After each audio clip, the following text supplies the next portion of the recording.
When the financial prince was pursuing me, he gave me luxury cars and mansions.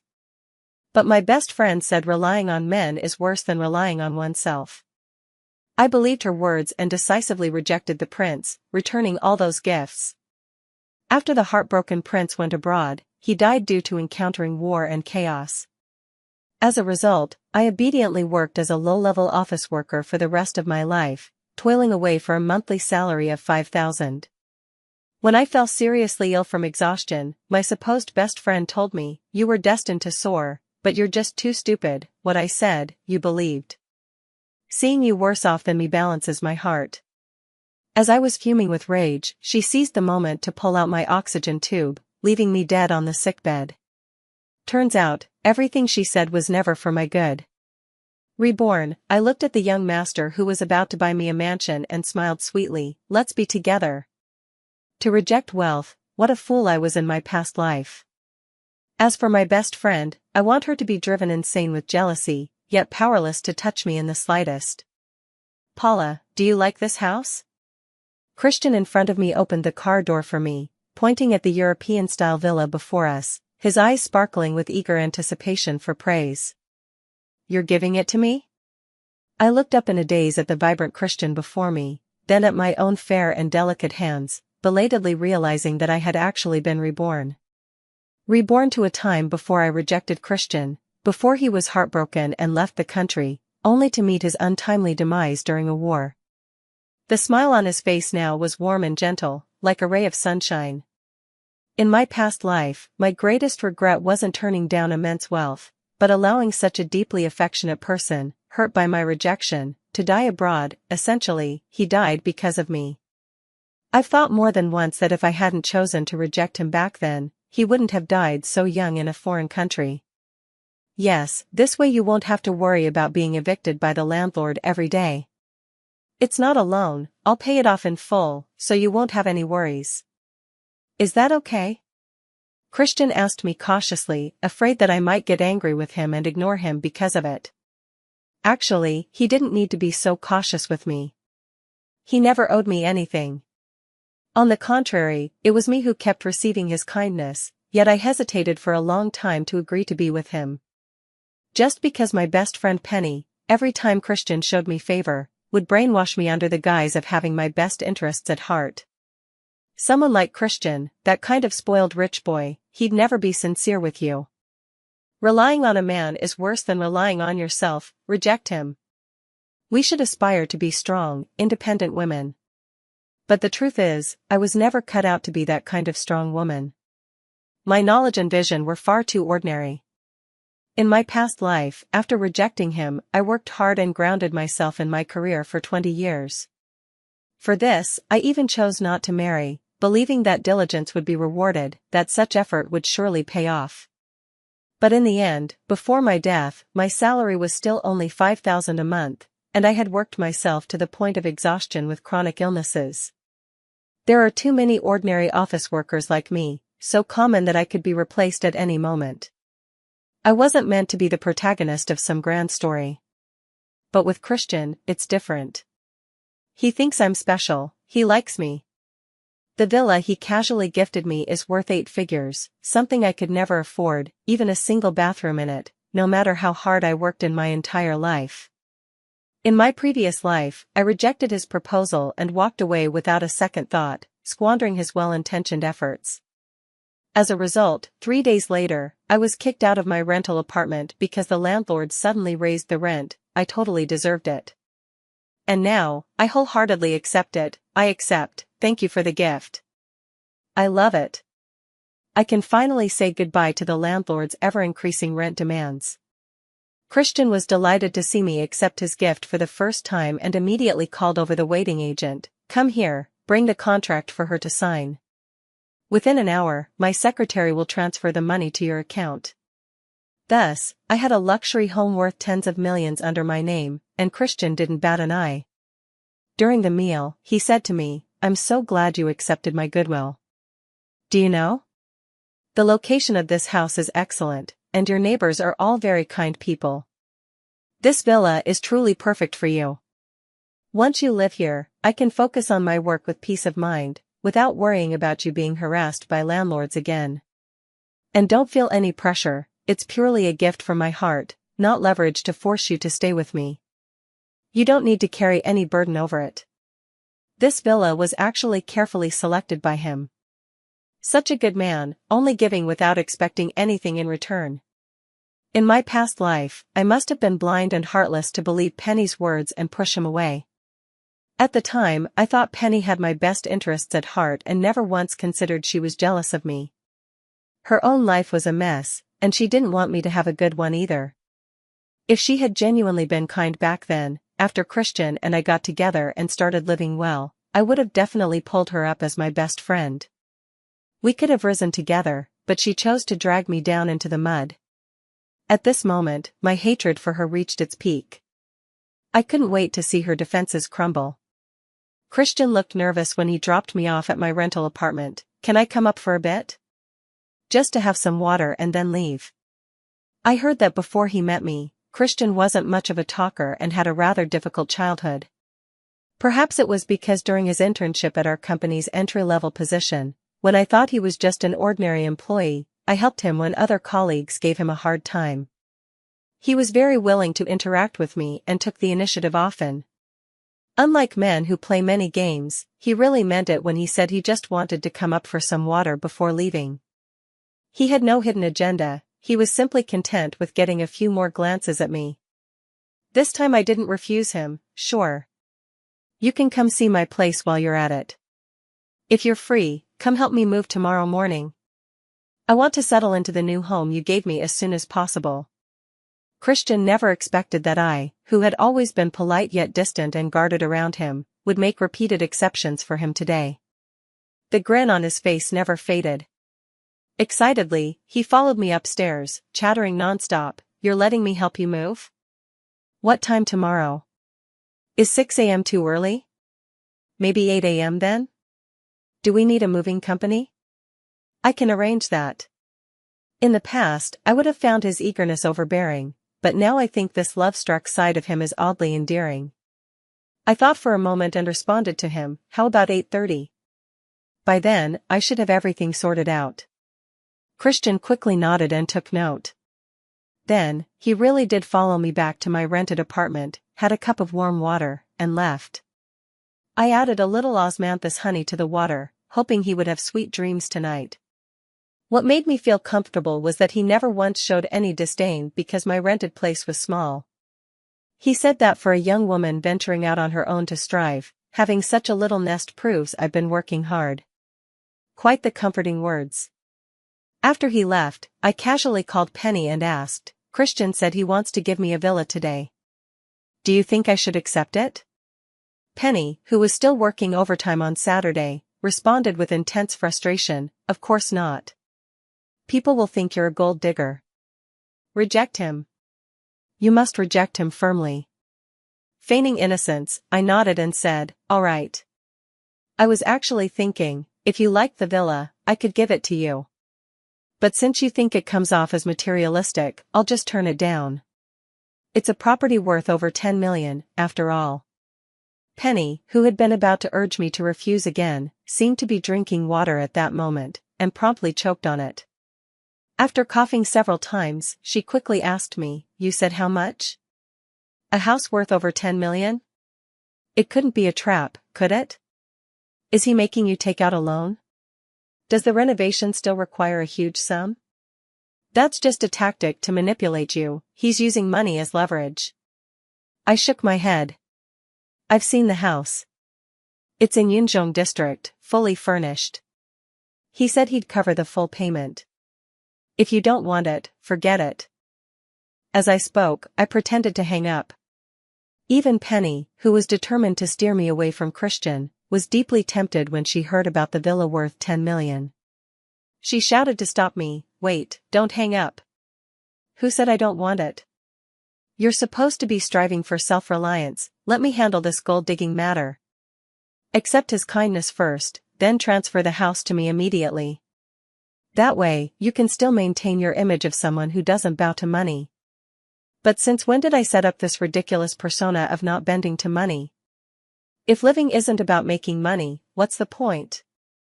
Didn't she always tell me not to accept any gifts from Christian? Why isn't she telling me now not to rely on men but on myself? So she's been a hypocrite all along. All that talk before was just to trick me, and just because I was naive and easy to deceive, she had to destroy my bright and brilliant future? How utterly malicious. How could I have been so stupid to think she had my best interests at heart? In my previous life, I practically died from my own stupidity.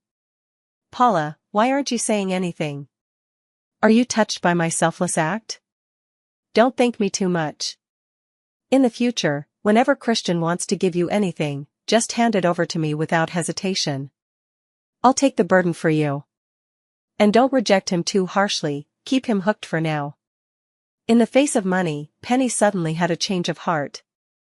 She had originally wanted me to stay away from Christian, but now she was hoping I could squeeze more out of him, for her sake. How shameless could she be? But didn't you always tell me to reject him before? I need to think about this carefully.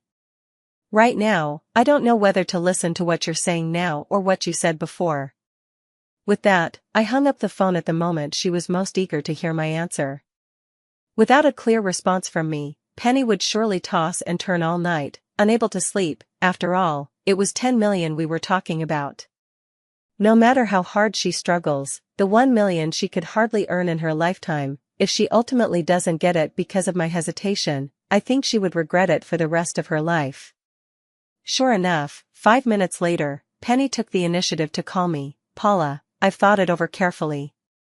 My previous idea was a bit immature. Actually, you could. Before she could finish, I chuckled and continued, were you going to say be neither corrupted by riches nor subdued by power?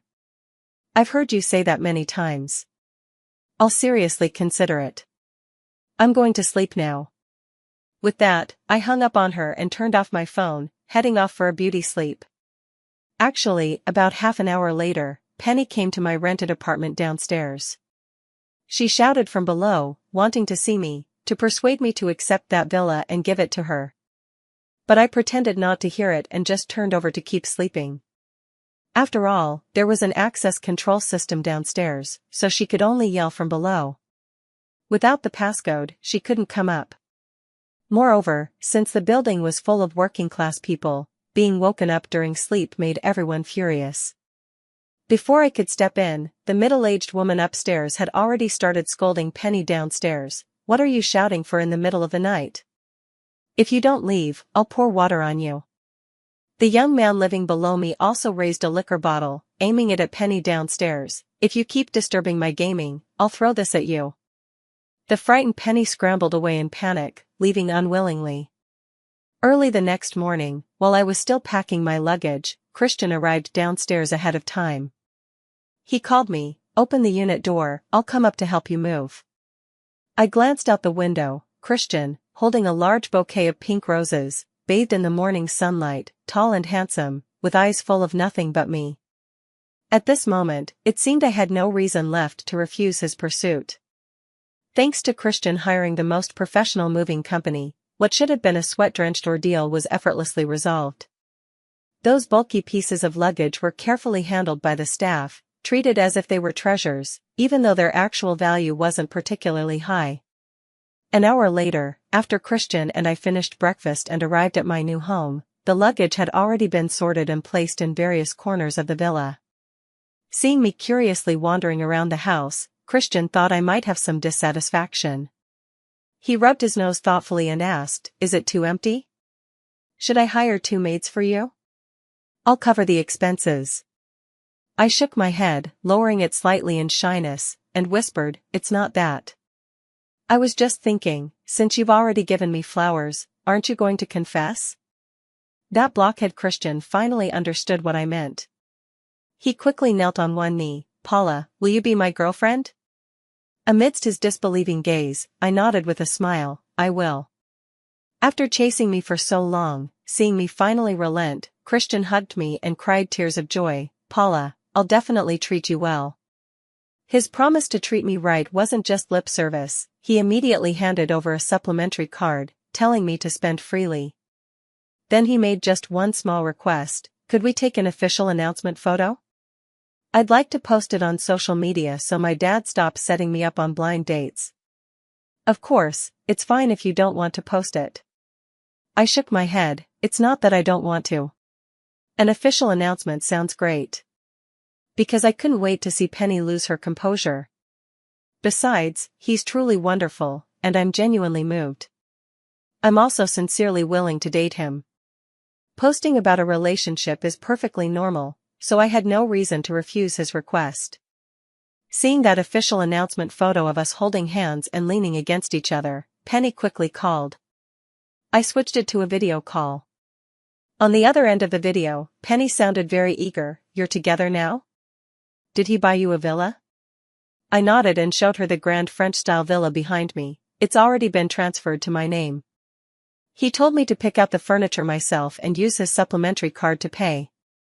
Penny was instantly overjoyed. She thought I would give the villa to her and exclaimed excitedly, since you're giving this villa to me, you should pick out the furniture according to my taste. After speaking, she asked about the sizes of all the rooms and then arranged to meet me immediately at the city's most upscale furniture store. I gladly agreed to meet at the furniture store. About an hour later, Christian reluctantly dropped me off at the entrance of the furniture store. You two go ahead and shop. I have an online meeting to attend. I'll come pick you up when you're done. I nodded, stepped out of his Mercedes-Benz business van, and under Penny's envious gaze, walked over to her with a smile. Let's go. We'll pick out some furniture. As soon as Penny entered the furniture store, she headed straight for the most expensive brands. Paula, that Italian sofa looks pretty good, just over 500,000. Your boyfriend wouldn't mind spending that much, would he? I nodded, I can make the decision. Penny immediately selected the appropriate size and ordered me, choose black, it's more stain-resistant. I nodded, telling her to first make a list and then have the mall manager come over later to calculate the total cost together, aiming for the biggest discount possible. Penny thought she had me under her thumb and started picking out everything extravagantly. She chose almost all imported, name-brand furniture, including the most expensive napkin holder, utterly insatiable. And in my past life, I thought she was aloof and clear-headed, no wonder it ended so badly for me. After she spent 2 hours wandering around the entire mall, the total on her shopping list had already approached 10 million. How audacious. Penny cheerfully called over the mall manager and pointed at me, saying, "This is the manager. Hurry up and pay." But I suddenly looked stunned and asked, "You're buying furniture?" Penny was dumbfounded by my expression. "Yeah. Didn't I tell you that before?" I spread my hands. "But why should I pay for your furniture? I'm not your mother. Why should I foot the bill for you?" Instantly, the expressions of the salespeople around us, who had been fawning over her just moments ago because of her extravagant shopping list, changed when they looked at her. I thought she was some big spender? Buying things for herself but expecting others to pay. Does she think people are stupid? How could she have the nerve to ask for something worth nearly 10 million? This must be the so-called bloodsucker from the internet. A flood of negative comments quickly overwhelmed her, and Penny's face flushed bright red with shame. Trembling, she pointed a shaky finger at me, on the verge of tears from the humiliation. "Paula, are you messing with me? You promised to gift me the villa, to furnish it for me. When did I ever agree to give you a villa? I only make 5,000 a month myself. I merely agreed to meet with you, that's all." After saying this, I played the recording of that video in front of everyone, making my reply crystal clear to those around us. From start to finish, I had promised nothing, it was all her own wishful thinking. The mall manager, who had initially greeted her with a smile, now looked at her as if she were a clown. "Miss, you're simply wasting my time. You've got quite the imagination." Penny, feeling humiliated, lowered her head and muttered, "I'm sorry. I thought she was going to give me a villa and furniture. I got too excited." The mall manager spat at her and was about to leave, but I called out to him, "I don't need the items on the list, but I just picked out 2 beds, a few sets of cabinets, and a sofa. I'll go swipe the card later. That should hopefully make up for some of your losses." Upon seeing the supplementary card in my hand, the mall manager's attitude immediately became much more respectful, and he thanked me with a smile. After everyone had dispersed, Penny gritted her teeth and asked me, "Paula, I underestimated you. Did you deliberately humiliate me?" I didn't deny it. "What? You can play games with me, but I can't fight back? Can't take a little payback? When you tricked me into refusing Christian, were you really looking out for me? Why is there such a stark contrast in your attitude before and now? Is it because of greed, or do you think you can manipulate me just because I trusted you? Did you ever really consider me your friend?" My words, sharp and accusatory, left Penny nearly stumbling from guilt. After her expression shifted several times, she finally conjured up an excuse. "I did it all for your own good. I was afraid you'd be deceived. I wanted you to rely on yourself, that's stronger than depending on any man. But I'm no longer the person I was in my past life. I'm not so easily fooled now." I sneered. "If you think it's so great to make it on your own, then why do you still want the villa he gave me? Why don't you just work hard yourself? Can't even justify your own hypocrisy, can you? Admit it, you're just jealous that Christian likes me. Why bother with all these high-sounding excuses?" After I tore apart her facade with just a few words, Penny dropped the act. She stiffened her neck, raised her head, and shouted at me, "So what if I am? I just can't stand seeing you have it better than me. I will ruin things between you and Christian. I'll make sure your life is just as hard and miserable as mine. Besides, how dare you claim you're not with him for his money? If I want money, I earn it the right way, no stealing, no cheating. And if he's willing to give it, what's the problem? Besides, who are you to say I don't love him, or his adorable soul?" At this moment, I was exceptionally calm, not falling into the trap she had dug for me or lashing out at her in disappointment. Greed for wealth is not a bad thing as long as it is pursued through honorable means. To put it another way, it could also be called ambition. Do people live to earn money, or to endure grievances? I really couldn't comprehend her twisted logic. Penny was left speechless by my rebuttal, her mouth opening and closing several times without uttering a word. For a hypocritical double standard like her, I simply stated calmly, "From now on, we are no longer friends." Penny froze for a moment upon hearing this, then raised an eyebrow. "But I'm your best friend. You'll definitely regret losing me as a friend." I sneered. "If I kept being friends with you, that's when I'd truly regret it." Penny lost it, yelling at my retreating figure, "Do you think Christian truly loves you? He's just toying with you. Once he gets bored, he'll dump you, and then you'll come crawling back to me in tears." What kind of confidence made her think I couldn't live without her? I walked away without even turning my head, because if that day ever came when we broke up, I'd be the one crying on my villa's big bed, crying over why I hadn't gotten together with Christian sooner, just to squeeze a little more out of him. Christian is handsome and treats me well. As a working-class person, it's rare for me to meet someone like him. Even if he dumps me later, being with him and gaining so much financial benefit, no matter how I think about it, I'm not at a loss. Once I made up my mind, I felt completely unburdened, because every day spent with Christian was a bonus for me. After returning, I didn't go out of my way to block Penny. I wanted her to feel frustrated every time she saw my moments, all because she had fallen out with me. The video of my argument with Penny was filmed by some passerby and uploaded online. Since it was tagged with the name Young Master Christian, it quickly skyrocketed to the top of the trending charts. Two girls are fighting over the news that Prince Christian has a girlfriend now. How terrifying can an enabler friend be? The first to spot the trending topic was Christian's secretary, who informed him and asked if he wanted the video suppressed and deleted. Christian, however, left the decision to me, saying, "Paula, I really love how you look when you argue, but if you want it deleted, I'll respect your choice." I originally thought that after watching the video, he would assume I was with him for his money and hold it against me. Unexpectedly, this was his reaction. Tentatively, I asked him, "Aren't you upset that I chose you for your wealth?" Christian looked up, his eyes full of me. "But you praised me. You said my soul is lovely." He sure knows how to pick the highlights, but was that the point? I felt this was a serious issue that needed a deeper conversation between us. Would you think I'm materialistic?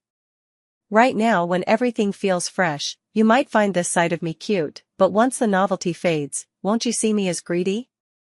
If you can't accept it, I could return everything you've given me and choose to break up. I'm with him not just because he's wealthy and willing to spend on me, but because I genuinely think he's a good person, well suited for me. I'm taking this relationship seriously, even though my initial motive was to secure a more comfortable life. I respect his choices and care about his feelings. I haven't simply treated him as a cash cow. When Christian heard me mention breaking up, he tightly grasped my hand and earnestly explained, wanting a better life through me isn't wrong. You love money, and I happen to have it, and want to spend it on you. I don't see you as greedy, just ambitious. I would never break up with you over this. In his view, a man being able to provide a better life for the person he loves is a virtue. He possesses this virtue and is happy that I appreciate it, nothing more. After hearing his words, I felt our values aligned quite well. I thought we might have a future together. So, acting on impulse, I told him, keep the trending topic online if you like. Let's treat it as our official announcement. That night, Christian reposted the trending topic with his official account and tagged me, saying, "It's true, I do have a girlfriend now. Thanks for the blessings, we'll always be good to each other." My long-unused account suddenly flooded with numerous comments. Let me bask in your good fortune, sis. Did you save the universe in your past life? Your boyfriend actually bought you a villa, how incredibly lucky. Feels like the crown prince is totally smitten, so sweet. Love this couple, please shower us with more sugar in the future. I support you. That best friend of yours seems scheming, remember to keep your distance. I watched my sister's video, you looked absolutely stunning, a perfect match with the young master, true beauty and talent combined. I initially worried that because of my ordinary background and accepting Christian's villa, netizens would label me as a gold digger with a negative impression. In reality, I was overthinking it. Most netizens actually blessed my relationship with Christian.